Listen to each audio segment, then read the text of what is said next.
बिस्मिल्लाहिर्रहमानिर्रहीम, अस्सलाम वालेकुम। अली सलमान जी टीवी के तमाम नाजरीन को जी स्पोर्ट्स में खुश आमदेद कहता है, जहाँ पीर से लेकर जुमेरात तक रोजाना रात 11:05 पर हम इस महफिल को सजाते हैं आपके लिए और बात करते हैं उस दिन खेले जाने वाले मैचेस या उस दिन से जुड़ी स्पोर्ट्स की खबरों के बारे में। और जैसा कि आपके इल्म में है कि जी स्पोर्ट्स पाकिस्तान की स्पोर्ट्स मीडिया इंडस्ट्री का वो वाहिद शो है कि जिसमें उस दिन के हवाले से जो प्लेयर्स की परफॉर्मेंसेज होती हैं, उस दिन के हवाले से जो प्लेयर्स की मेमोरीज होती हैं, उनको हम ज़रूर जो है वो उसका तस्करा भी करते हैं। वो उसकी वजह यह है कि हम ये चाहते हैं कि आज की नस्ल को पता चले कि जो पर्टिकुलर दिन है इस हवाले से हमारे माजी में हीरोज़ की क्या कारकर्दगी रही, उनकी आज का दिन जो है उन हीरोज़ के हवाले से किस तरह से यादगार है। आज का दिन जनाब यादगार है इकबाल कासिम साहब के हवाले से, बेंगलोर के हीरो, पाकिस्तान के एक ऐसे लेफ्ट आर्म स्पिनर जिनके तस्करे के बगैर पाकिस्तान की लेफ्ट आर्म स्पिन बुक कभी भी मुकम्मल नहीं हो सकती। आज बेंगलोर के हीरो इकबाल कासिम साहब अपनी सालगिरह को सेलिब्रेट कर रहे हैं और हम जी स्पोर्ट्स की जानिब से, जी टीवी की टॉप मैनेजमेंट की जानिब से, मेरे प्रोड्यूसर फैजान मुस्तफ़ा नकी की जानिब से और हमारी पूरी टीम की जानिब से, हमारे नाजरीन की जानिब से, मेरे तमाम जो गेस्ट उनकी जानिब से इकबाल कासिम साहब को उनकी सालगिरह की ना सिर्फ मुबारकबाद भी देते हैं बल्कि साथ साथ दुआ गो भी हैं कि अल्लाह ताला इनको ऐसी कई सालगिरह जो है सेहत सलामती तंदुरुस्ती के साथ मनाने की तौफीक अता फरमाएं। अब से चंद माह कबल इकबाल कासिम साहब की एहलिया समीना कासिम साहिबा का अचानक और नागहाने इंतकाल हुआ कि रात तक वो बिल्कुल खैरियत से थी और सोशल मीडिया पर जिस तरह से वो पोस्ट करती थी पाकिस्तान के हवाले से, बुनियाद मरसूस के हवाले से जिस तरह से अपनी पोस्ट कर रही थी, अचानक सुबह हुई और फिर वो खालिक हकीकी से जाम मिली। तो यकीनी तौर पे इकबाल कासिम भाई के लिए थोड़ा सदमा तो होगा अपनी सालगिरह पे, लेकिन बहरहाल ज़िंदगी का नाम है आगे बढ़ना और हम उम्मीद करते हैं कि इकबाल कासिम भाई जो है वो इस वक्त खैरियत से होंगे। हमारी कोशिश तो यही थी कि इकबाल भाई को अपने शो में आज जब मदऊ करते, लेकिन इन दिनों जिस सदमे से वो दो चार हैं इसलिए शायद वो ज़्यादा उनका जो सोशल उनकी अटैचमेंट लोगों के साथ नहीं है जिसके साथ आज हम उनको प्रोग्राम में शामिल करने से कासिर रहे। लेकिन हमारी दुआएँ हमदर्दियाँ इकबाल कासिम भाई के साथ और दुआ गो हैं कि समीना कासिम साहिबा जो उनकी एहलियाँ हैं उनको अल्लाह ताला जन्नतुल फिरदौस में जगह अता फरमाएं, आमीन। प्रोग्राम को आगे बढ़ाते हैं। आज का जो फॉर्मेट है आपको मालूम है, प्रोग्राम का फॉर्मेट आज की टॉप स्टोरीज। वेस्ट इंडीज का पाकिस्तान के खिलाफ वनडे सीरीज के लिए टीम का ऐलान, शायद हो वेस्ट इंडीज की वनडे टीम की क़यादत करेंगे। पाकिस्तान के खिलाफ सीरीज चैलेंजिंग होगी, वर्ल्ड कप के लिए क्वालिफाई करना हमारा हदफ है, head coach Darren Sammy. ICC ने टी20 प्लेयर्स की रैंकिंग जारी कर दी, रैंकिंग में हसन नवाज और साइम अयूब की लंबी छलांग, बाबर आजम 3 दर्जा तनज़्ज़ुली के बाद 17वें नंबर पर पहुंच गए। पाक अफगान मैचेस में शायकीन की बदनज़मी रोकने के लिए खुसूसी इंतजामात का फैसला, मैच में शारजा स्टेडियम में अलग अलग एंट्री और इंक्लोजर्स रखने का फैसला, शायकीन को एक दूसरे के इंक्लोजर में जाने की इजाजत नहीं होगी। राशिद खान ने टी20 क्रिकेट में तारीख रकम कर दी, लेग स्पिनर टी20 क्रिकेट में 650 विकेटें हासिल करने वाले पहले बॉलर बन गए। पाकिस्तानी शाहीन्स का 15 रोजा दौरा इंग्लैंड मुकम्मल, शाहीन्स ने वनडे क्रिकेट सीरीज 2-1 से जीती। हर खिलाड़ी को मौका देने के लिए रोटेशन पॉलिसी अपनाई गई, वनडे सीरीज में बॉलिंग और फील्डिंग बेहतरीन रही, रेड बॉल मैचेस में टॉप ऑर्डर ने बेहतर कारकर्दगी दिखाई। Imran Farhat head coach Pakistan Shaheen's. PCB का खवातीन क्रिकेटर्स के लिए सेंट्रल कॉन्ट्रैक्ट का ऐलान, तमाम कैटेगरीज में प्लेयर्स के मुआवजों में 50% इजाफा। टी20 की number 1 bowler Sadia Iqbal category A में शामिल, उभरती खिलाड़ियों के लिए इमर्जिंग कैटेगरी मुतारिफ। जी नाज़रीन, ये थी आज की टॉप स्टोरीज़ और टॉप स्टोरीज़ में आपने देखा कि पाकिस्तान वीमेंस टीम को आयरलैंड वीमेंस टीम के सामने शिकस्त का सामना करना पड़ा है। इसके साथ साथ जो है वो जो शारजा में जो है आपने देखा कि खुसूसी इंतज़ामात किए गए हैं। आज के शो में मेरे साथ स्टूडियो में मौजूद हैं जनाब ज़बरदस्त नौजवान होस्ट के जिन्होंने स्पोर्ट्स रेडियो में जिस तरह से उन्होंने अपने शो को होस्ट किया और साथ साथ इनका जो अपना यूट्यूब चैनल है बड़ी कामयाबी के साथ इस वक्त वो रन भी कर रहा है और वह दिन ब दिन मकबूलियत भी हासिल कर रहा है। एनुज़ैरा हमारे साथ स्टूडियो में मौजूद हैं, शो में खुशामदीद कहते हैं। अस्सलाम वालेकुम बहन, कैसी हैं आप? जी वालेकुम अस्सलाम अली भाई, आप कैसे हैं? एंड आज जो पाकिस्तान की विमेंस टीम का भी मैच था और हमने आपको इसीलिए मदऊ भी किया कि आज आपसे उस हवाले से बात भी करेंगे, लेकिन इस वक्त मुझे खुसूसी तौर पे ज्वाइन किया है सलमान लुकमान साहब ने जो शारजा में इस वक्त मौजूद हैं और आपने जो है वो आपने स्टोरी भी देखी थी कि किस तरह से जो है वो अलग से इंतजाम किए गए, एशिया कप के हवाले से भी इंतजाम किए गए, शारजा में भी जो है वो तमाशाइयों के हवाले से जो खुसूसी इंतजाम किए गए। सलमान लुकमान से जानेंगे कि क्या तफसीलात हैं इस हवाले से। सलमान, आपके साथ इस वक्त रितेश कुमार भी मौजूद हैं हैं और अपने नाज़रीन को बताते चलें कि रितेश कुमार साहब वो शख्सियत हैं कि जो लेजेंड्स लीग में भी मौजूद थे वहां पर, और थोड़ा सा मायूस भी नजर आ रहे हैं कि इंडिया पाकिस्तान का मैच नहीं होगा। लेकिन जरा सलमान लुकमान से पूछते हैं कि इस वक्त सूरत हाल क्या है, कि एशिया कप की क्या तैयारियां हैं और जो पाकिस्तान अफगानिस्तान का मैच है उसके हवाले से जो है वो खुसूसी तौर पर जो है वो क्या इंतजाम किए गए। सलमान बताइएगा क्या तफसीलात हैं इस हवाले से। जी बिल्कुल, अगर बात की जाए सबसे पहले WCL के हवाले से, तो पाकिस्तान और इंडिया का बड़ा अहम मैच था जो कि वहाँ पर नहीं हो सका। और इसके साथ अगर एशिया कप की बात की जाए, एशिया कप भी जो है दुबई में शिफ्ट होने जा रहा है। हम रितेश कुमार जी से बात करेंगे जो कि WCL बाकायदा से यहाँ पर डुगास्टा की जानब से वहाँ पे गए भी थे। सर, आपने बड़ा अच्छा वहाँ पे देखा है, अभी डिविलियर से भी आपकी मुलाकात हुई। इंडिया पाकिस्तान का वहाँ पे मैच तो नहीं हुआ, लेकिन अब मौका मिल रहा है, एशिया कप दुबई में शिफ्ट हो रहा है, क्या कहेंगे इस हवाले से? पता नहीं अभी मैच होगा कि नहीं होगा, न्यू नेवर नो, बट लग रहा है आईसीसी है तो बड़ा अच्छा प्रेशर होगा, तो मैच होना चाहिए। वहाँ भी होना चाहिए था, बहुत फैन वेट कर रहे थे, बट नहीं हुआ, क्या कर सकते हैं। सर, दूसरा ये भी बताइएगा कि कितने एक्साइटेड है, जिस तरीके से बहुत बड़ी गेम होती है, आईसीसी चैंपियन ट्रॉफी हुई, आपने वो भी देखी, और जिस तरीके से यहाँ पे आपने बाकायदा से लोगों को इकट्ठा भी किया, और ये मैच जो है कितना एक्साइटेड नजर आ रहा है। और टिकट्स के हवाले से क्या इस मरतबा कुछ करेंगे आप? देखिए, मैच तो बड़ा मैच होने वाला है, हम लोग भी प्लान कर रहे हैं एज ए दुगास्ता, इसमें कुछ देखते हैं क्या कर सकते हैं। और India Pakistan after so long, और ये दुबई के अंदर होना, जो पूरा इंडिया पाकिस्तान कम्युनिटी वैसे भरा हुआ है, तो आई थिंक बहुत बड़ा ब्लास्ट होने वाला है। I hope it should be the huge match. तो क्या पैगाम देंगे जो क्रिकेट फैंस हैं, देखने वाले हैं, उनको कुछ कहेंगे? बड़ा सिंपल सा पैगाम है, जो भी टीम अच्छा खेले वो जीते, चाहे कोई भी टीम हो। हम तो दोनों टीम की तरफ ही हम साथ ही रहते हैं, तो कोई फर्क है नहीं। और जो भी टीम अच्छा खेले, और मैच बहुत अच्छा होना चाहिए, टाइट होना चाहिए, वन साइडेड नहीं होना चाहिए। बहुत शुक्रिया जी। रितेश कुमार जी का कहना था कि मैच अच्छा होना चाहिए, मैच दुबई में शिफ्ट हो चुका है। और इसके अलावा अगर बात की जाए, यहाँ पर शारजा में भी क्रिकेट होने जा रही है, अफगानिस्तान, पाकिस्तान और यूएई की टीमें जो है यहाँ पर खेलने जा रही हैं, और तमाम तर जो शायकीन हैं वो काफ़ी ज़्यादा खुश हैं, और उनका ये कहना है कि सीरीज़ बड़ी अच्छी होगी। सिक्योरिटी के इंतजाम यूएई गवर्नमेंट ने बड़े अच्छे किए हैं, और देखना ये होगा कौन सी टीम जीती है। लेकिन ये जेट सीरीज जो है एशिया कप से पहले काफ़ी ज़्यादा जो है thank you so much Ritesh Kumar ji और सलमान लुकमान साहब जो हमें अपडेट कर रहे थे इस हवाले से। क्योंकि देखिए, हम जब अपने शोज़ में बात करते हैं RSS के माइंड सेट के हवाले से, तो हम उस वक्त भी हम ये बात बार बार करते हैं कि हमारा जो गुफ्तगू का मकसद होता है, जो मरकज़ होता है, वो तमाम इंडियंस नहीं होते। क्योंकि रितेश कुमार जी जैसे लोग भी मौजूद हैं, धनराज पिल्ले जैसे लोग मौजूद हैं, कि जब हॉकी के हवाले से बात होती है तो हम इंडिया से धनराज पिल्ले साहब को लेते हैं, नीरज झा साहब जैसे लोग मौजूद हैं, कि जो बड़े सुलझे हुए लोग हैं और हमेशा से प्यार आशती की स्पोर्ट्स की बात करते हैं, और रितेश कुमार जी उनमें से एक हैं। और सलमान लुकमान ने हमें इस हवाले से अपडेट भी किया। एंड से यहीं से गुफ्तगू का आगाज़ करते हैं। एंड इंडिया में एक आम जो क्रिकेट लवर है, कि जिसका कोई सियासत से ताल्लुक नहीं है, जो मोदी सरकार की पॉलिसीज से जो मुत्तफिक नहीं, वो ये चाहता है कि क्रिकेट हो। और आपने रितेश कुमार को देखा कि वो गए वहाँ पे इंग्लैंड में, उन्होंने वर्ल्ड लेजेंड्स लीग का मैच देखा, और अब यूएई में भी चाहते हैं कि क्रिकेट हो, पाकिस्तान इंडिया के मैच हो, और वन साइडेड मैच ना हो, मैच अच्छे होने चाहिए। तो एक आम जो नाज़िर है, चाहे पाकिस्तान का हो या इंडिया का हो, वो क्रिकेट देखना चाहता है। देखिए, पाकिस्तान की जहाँ तक बात है, तो पाकिस्तान में चाहे आप हमारे मीडिया की बात कर लें या हमारी गवर्नमेंट लेवल पे बात कर लें या आम लोगों की बात कर लें, तो खुले दिल के लोग हैं। और वो जो बॉर्डर पे जो हो रहा है उसको बिल्कुल जो मैदान, खेल के मैदान में होता है, उससे अलग रखते हैं। लेकिन जब हम इसके ऑपोजिट साइड पे जाते हैं, अपने नेबर कंट्री में जाते हैं, तो वहाँ पे जो मीडिया है ना, वो बड़ा नेगेटिव रोल प्ले कर रहा है, जो मैंने ऑब्जर्व किया है ख़ासतौर पर पिछले कुछ टाइम से, कि वहाँ पे लोगों को प्रोवोक किया जाता है। ख़ासतौर पर जो इवन जो स्पोर्ट्स चैनल हैं बाज़, वहाँ पे भी जब पाकिस्तान से WCL का मैच कैंसिल हो गया था, इतना प्रेशर उन्होंने बना के रखा हुआ था। और अभी वो जिस तरह से एशिया कप जो होने जा रहा है, उसके ऊपर वो जिस तरह से वहाँ पे शोर मचाया जा रहा है, यानी वहाँ पे लोगों को ये बता दिया गया है कि अगर अब हमने पाकिस्तान से खेल लिया तो ये हमारी हार है। भाई, अगर आप वाकई ये फैसला करना चाहते हो तो मैदान में उतरो। तो मेरे ख्याल से जो न्यूट्रल लोग हैं वो बिल्कुल देखना चाहते हैं, लेकिन जो मैं अगेन कहूँगी, उनका जो मीडिया है वो बहुत ज़्यादा प्रोवोक कर रहा है। चाहे इवन जो स्पोर्ट्स चैनल है, मैं जो पॉलिटिक्स के चैनल है उनकी तो बात ही नहीं कर रही हूँ, वहाँ पे भी लोगों को बड़ा प्रोवोक किया जाता है, जो कि नहीं होना चाहिए। और एक नैरेटिव बनाया जा रहा है कि पाकिस्तान से नहीं खेलना चाहिए, हालांकि स्पोर्ट्स को पॉलिटिक्स से पाक होना चाहिए। और फिर मैं कहूँगा कि इंडिया में सुलझे हुए लोग जो हैं वो ये चाहते हैं कि पाकिस्तान इंडिया के दरमियान जो है वो क्रिकेट, हॉकी और दीगर स्पोर्ट्स के मुकाबले हों, और एक दोनों मुल्क के दरमियान एक सेहतमंद मुकाबलों की फिजा हमवार हो। इस वक्त हम लेंगे ब्रेक, और जब ब्रेक के बाद वापस आएंगे तो एन ज़ुहैरा के साथ साथ हमें ज्वाइन करेंगे USA से जरा पाकिस्तान के former first class cricketer Sajid Khan साहब। मिलते हैं छोटे से ब्रेक के बाद।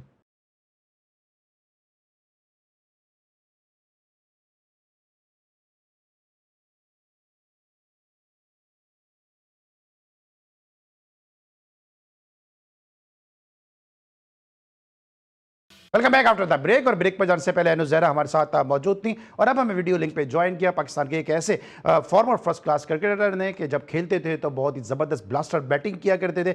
बदकिस्मत रहे कि उम्दा परफॉर्मेंस के बावजूद चूँकि उस दौर में इतना कॉम्पिटिशन भी था और क्रिकेट भी इतनी ज़्यादा नहीं होती थी कि जिसकी वजह से वो पाकिस्तान की टीम तक रसाई हासिल कर पाते, लेकिन अगर वो इस दौर में होते तो किसी भी लीग में बिला शक व शुबा वो हॉट केक के तौर पर लिए जाते, क्योंकि उस दौर में कि जब कारपेटेड स्ट्रोक खेले जाते थे, वी में क्रिकेट खेली जाती थी, कोचिंग मैनुअल को फॉलो किया जाता था, उस वक्त जो है वो लॉफ्टेड स्ट्रोक भी खेलते थे और जो उनका स्ट्राइक रेट था वो भी काफ़ी बेहतर होता था। मेरे साथ मौजूद हैं अमेरिका से बजरिया वीडियो लिंक साजिद खान साहब, शो में खुशामदीद कहते हैं। अस्सलाम वालेकुम साजिद भाई।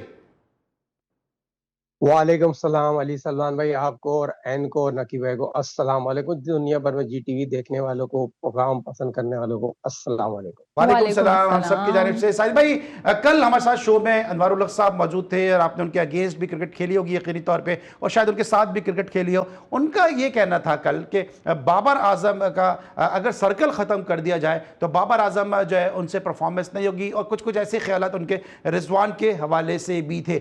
अब बाबर आजम को दोबारा T20 में लाने की बात की जा रही है। आप समझते हैं कि फैसला सही है या आप ये समझते हैं कि किसी यंगस्टर को जो है फखर जमान के अनफिट होने की सूरत में मौका देना चाहिए था? देखिए, बहुत इंपॉर्टेंट सवाल है। जीटीवी यकीनी तौर पर ये कोशिश करता है हक और सच की बात, जो मॉडर्न दौर की हम बात करते हैं, मॉडर्न दौर की जो सोशल मीडिया और तमाम चैनल पे बात इसलिए ले जाता है हक और सच की। जीटीवी ने यकीनी तौर पर हमेशा बात की पाकिस्तान के नौजवान खिलाड़ियों की जो कारकर्दगी दिखाते हैं, मगर हम बात कर रहे हैं नौजवान खिलाड़ी उस तरह की कारकर्दगी नहीं दिखा सके जो सीनियर खिलाड़ी की जगह ले सकते हैं। बाबर आजम का नेमल बदल ही नहीं है। Babar Azam world class player है और पाकिस्तान की तीनों फॉर्मेट में खेलने वाला प्लेयर है। 2020 में भी खेलेगा, ओडीआई में भी खेलेगा, यकीनन टेस्ट मैच में भी खेलेगा। और जिस तरह रिजवान की बात करते हैं, हारिस को खाना 20 से ज्यादा मैचेस खिलाने के बाद उसको मौका दिया, उसने सेंचुरी बनाई। तो रिजवान बाबर सीनियर प्रो है, शहनशाह हफीज सीनियर। बाबर की जहां तक बात की 2017 में सरफराज की क़यादत में वेस्ट इंडीज गए थे, 8 साल बाद अब वेस्ट इंडीज पहुंचे, मुझे याद पड़ता है, और उन्होंने सेंचुरी बनाई थी। उस वक्त 20 या 22 साल के थे, अब बहुत सीनियर खिलाड़ी हो गए। और सीनियर खिलाड़ी पाकिस्तान के रीढ़ की हड्डी होती है और टीम को लेके चलते हैं। और यहाँ तक बात की जा रही है, पावर प्ले बहुत इंपॉर्टेंट होता है। बैटिंग पावर प्ले जो मॉडर्न दौर की हम क्रिकेट की बात करते हैं, मगर अब पावर प्ले का जहां तक शाहजादा फरहान यकीनी तौर पर साइम अयूब ने जिस तरह इनपुट डाला, देखिए पावर प्ले जब अच्छा होता है बॉल बैट पे आ रही होती है। पावर प्ले की बात नहीं कर रहा मैं, बाबर प्ले की बात कर रहा हूं ना कि बाबर को होना चाहिए नहीं होना चाहिए T20 में, क्योंकि जब उनको निकाला था तो ये कहा गया कि जी सर्कल यूज नहीं हो रहा, स्ट्राइक रेट अच्छा नहीं चल रहा है। अब किन बेसिस पे उनको वापस लाने की बात हो रही है, ये मेरा सवाल था आपसे। बाबर बिल्कुल आप सही कह रहे हैं, मगर अब जो बात की जाए, बाबर तो आ गए हैं ना, ये एशिया कप भी खेलेंगे, 2020 की जो सीरीज हो रही है उसमें भी खेलेंगे और नंबर 3 खेलेंगे, उसमें कोई दो राय नहीं। आप जहां तक उसकी बात कर रहे हैं, दूसरे जो अनफिट खिलाड़ी हो गए, तो अनफिट प्लेयर तो थे ना शुरू से जी। जो फकर की बात की जाए, हमने कितने दिन पहले कहा था फकर एक मैच में करेंगे, 4 मैचों में नहीं करेंगे। फकर तो अनफिट थे, बाहर हो गए। बाबर यकीनी तौर पर ब्रांड है, बाबर को आना चाहिए और बाबर आपको प्रूव भी करते हुए नजर आएंगे।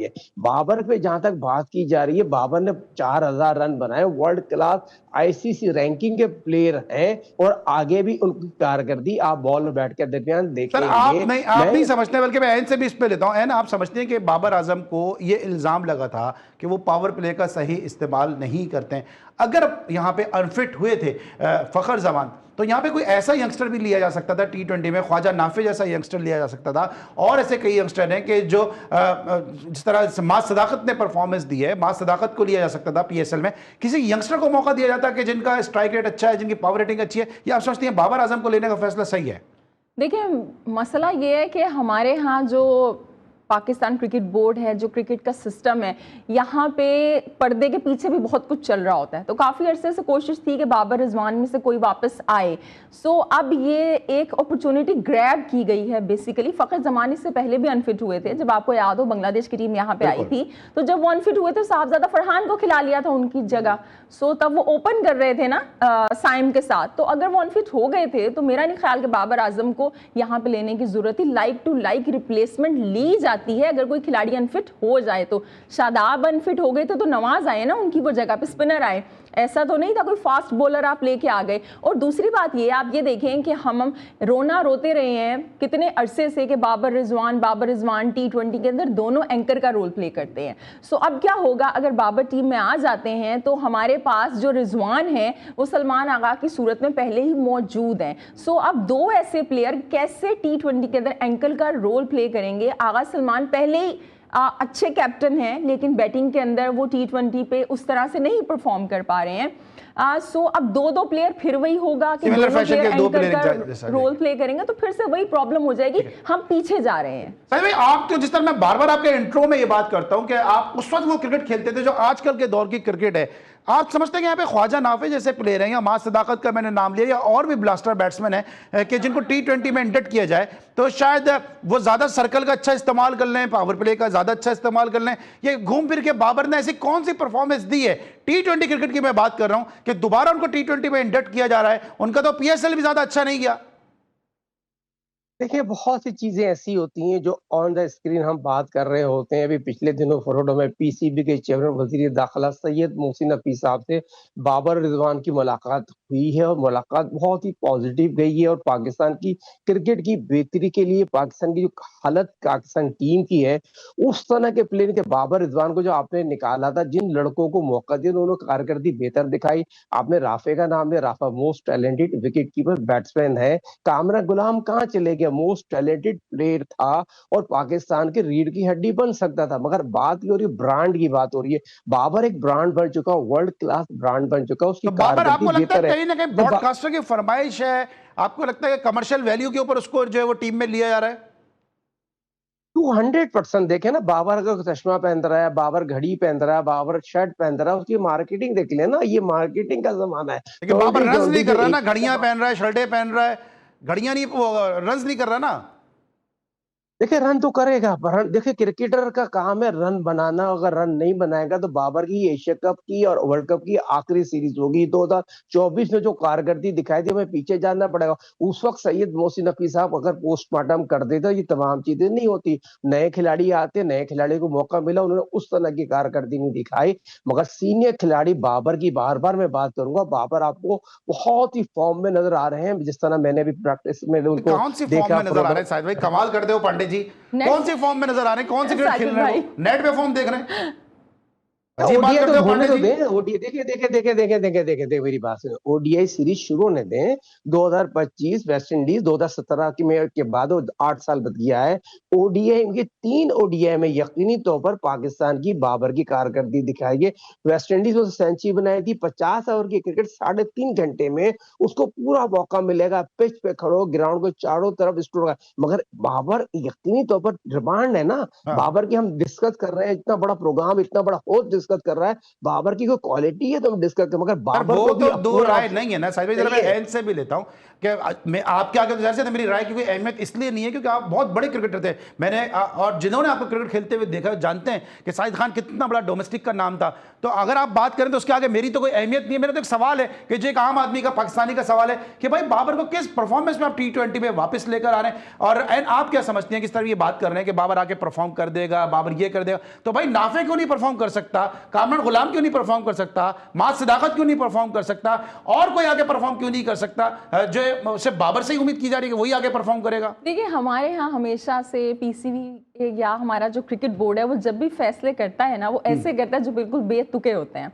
आपको याद होगा कि साइम अयूब अनफिट हो गए थे ना, इंजर्ड हो गए थे चैंपियंस ट्रॉफी से पहले। एक प्लेयर आपका अनफिट हुआ था, वो प्लेयर अनफिट हुआ था और आपने पूरी टीम का बेड़ा गर्क कर दिया था। बाबर को आपने ओपन करवा दिया, उसके अंदर सऊद शकील आ गए, जनाब रिजवान नंबर 3 पे आ रहे हैं, फिर इमामुल हक आ गए। मतलब पूरी टीम ऊपर से नीचे आपने तह बाला करके रख दी थी।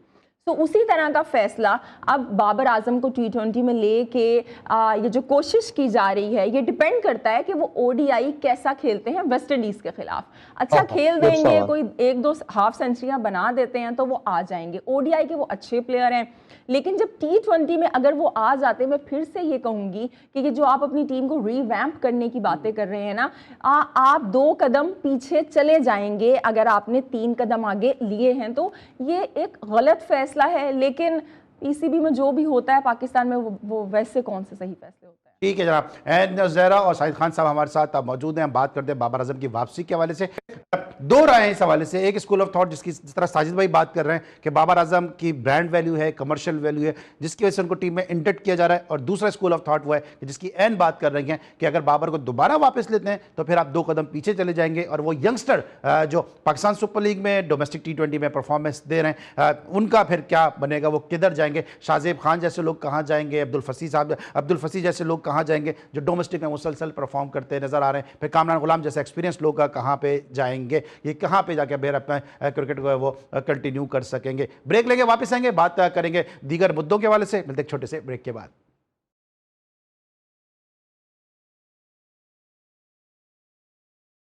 Welcome back after the break. और ब्रेक पर जाने से पहले हम बाबर आजम के हवाले से बात कर रहे थे कि T21 की किस हद तक जगह बन सकती है। लेकिन आज पाकिस्तान की विमेन टीम आयरलैंड के खिलाफ 11 रन से शिकस्त से 2-4 हो गई। 142 रन स्कोर किए थे पहले बैटिंग करते हुए, तो 143 रन का दफ के ताक़ुब में पाकिस्तान की विमेंस टीम 131 रन बनाने में कामयाब हुई और 11 रन से इस मैच में शिकस्त का सामना करना पड़ा। पहले जरा एनो ज़हरा से इस मैच के हवाले से बात करते हैं, उसके बाद फिर साजिद खान साहब का इनपुट लेते हैं। आज ही पाकिस्तान को शिकस्त हुई है और आज ही पाकिस्तान की विमेंस टीम के जो कॉन्ट्रैक्ट हैं उनमें 50% जो है वो इजाफा भी किया गया। इससे मुझे वो याद आ गया कि जब पाकिस्तान की विमेन टीम को थाईलैंड से शिकस्त हुई थी और उसी दिन जो है वो पाकिस्तान विमेंस की जो है वो लीग जो है वो रमीज़ राजा साहब ने अनाउंस कर दी थी। तो टाइमिंग जो है वो ज़रूर जहन में रखनी चाहिए कि टाइमिंग जो है वो आप किसी भी डिसीजन की क्या ले रहे हैं। और यही बात आज से मुस्तफा साहब ने भी हमारे पिछले जो शोज़ थे उसमें कही थी। एंड बड़े बुलंदोबांग दावे किए जाते हैं सीरीज से पहले विमेन टीम के हवाले से कि इस दफ़ा हम ये कर देंगे वो कर देंगे, लेकिन आयरलैंड के खिलाफ हमारी विमेन टीम पहले ही मैच में 11 रन से शिकस्त से 2-4 हो गई। बिल्कुल जनाब, और मैं उम्मीद करती हूँ कि वो जो रमीज़ राजा ने दावा किया था कि हम लीग क्रिकेट करवाएंगे वो नहीं हो सकी। ये पैसे बेचारी जो विमेंस हैं इनको मिल जाएं क्योंकि अल्लाह अल्लाह करके कॉन्ट्रैक्ट में इजाफा हुआ है इनके। हमारे यहाँ वैसे ही बड़ी बड़ी पार्शियलिटी है मेंस और विमेंस के, अगर हम जो वेजेस हैं उनको वो लेके हम बात करें तो। बहरहाल इस मैच की बात करें तो जी फातिमा सना तो लीड कर रही हैं एज ए कैप्टन, लेकिन जो हमारा बैटिंग ऑर्डर है, ओपनिंग क्या कहेंगे, जो शुरू के बल्लेबाज हैं वो क्लैप्स हुए।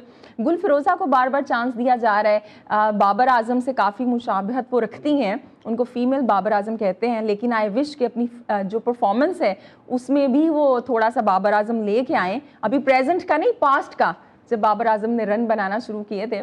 सो बैटिंग के, चाहे हमारे मेंस हैं चाहे हमारी विमेंस टीम है, बैटिंग के मसले मसाइल हैं। और अभी भी देखें हमारी जो बैटिंग है उसकी वजह से मैच हम हारे हैं, खासतौर पर जो शुरू के बल्लेबाज हैं। देखिए साहब, सवाल ये पैदा होता है कि मोहम्मद वसीम पाकिस्तान विमेन टीम से वाबस्ता हैं, बड़े बुलंदोबांग दावे करते हैं हमेशा जाने से पहले, लेकिन नतीजा हमेशा वही नजर आता है कि पाकिस्तान विमेन टीम की परफॉर्मेंस में ना कंसिस्टेंसी नजर आती है, ना उसमें कोई निखार पैदा होता नजर आता है, ना सुधार पैदा होता नजर आता है तो सिर्फ जीत का एक हार नजर आता है। देखिए बहुत इंपॉर्टेंट है फ्रंट ऑफ लीडिंग, जैसे कप्तान को आप कहते हैं, कोच ने बड़ा अहम रोल प्ले किया। वुमेन्स टीम में कोच का इन्वॉल्वमेंट बहुत ज्यादा है। मोहम्मद वसीम काफी अरसे से खेल रहे हैं और आज जो बैटिंग पावर है, जो मोहम्मद वसीम ने कहा था, आपने जाके पिच पे खड़ा, जो मेरे पास मालूमात है, मोहम्मद वसीम को ये क्या बात है, जैसे अटैकिंग क्रिकेट खेली जाती है, कप्तान को जो फ्री हैंड जब तक नहीं देंगे तो ये तमाम चीजें आपको फेस करनी पड़ेगी। पाकिस्तान वुमेन्स टीम को मैच जीतना चाहिए था, उसमें कोई दो राय नहीं, रॉकेट साइंस था।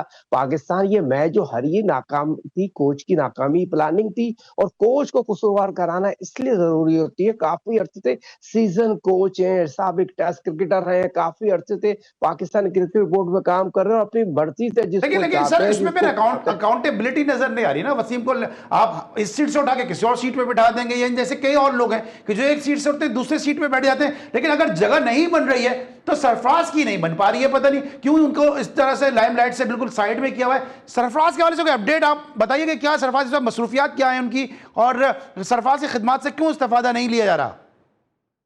अली सलमान साहब, बहुत खूबसूरत सवाल है, और ये खूबसूरत सवाल 2025 में भी इसलिए जिक्र करते हैं। आईसीसी चैंपियंस ट्रॉफी सरफराज ने जिताई, पाकिस्तान की तारीख का कामयाब तरीन कप्तान है। आज भी हम कप्तानी की बात कर रहे होते हैं, और आज तक कोई ऐसा कप्तान नहीं आया जो सरफराज की जगह ले सके। सरफराज केसीसी स्टेडियम में प्रैक्टिस कर रहे हैं, आजम भाई जो पाकिस्तान सीसी के हैं उनके साथ प्रैक्टिस कर रहे हैं। कराची की टीम जो बदकिस्मती से बाहर हो गई है उसको क्वालिफाई कराने के लिए ग्रेड 2 खेलने की भरपूर तैयारी कर रहे हैं और अज़म लेके आए 2024 में जिन्होंने पाकिस्तान को काज़न ट्रॉफी जिताई थी, पाकिस्तान की काज़न ट्रॉफी जिताई थी, सरफराज की काज़न 2024 में जीती थी और दोबारा उसी माइंडसेट से सरफराज ने तय कर लिया है हम ग्रेड 2 खेल के काज़न ट्रॉफी में कराची की ओर लेके आएंगे। और ये अच्छी चीज है। जहां सरफराज की बात की जा रही, नेवल बदर आज भी नहीं है कप्तानी में। सलमान आगा आज भी जो कप्तानी कर रहे हैं उस तरह की कप्तानी नहीं कर रहे। हमने और जीटीवी ने बार बार कहा था बांग्लादेश में कप्तानी नाकास थी, कोचिंग नाकास थी, जिसकी वजह से पाकिस्तान को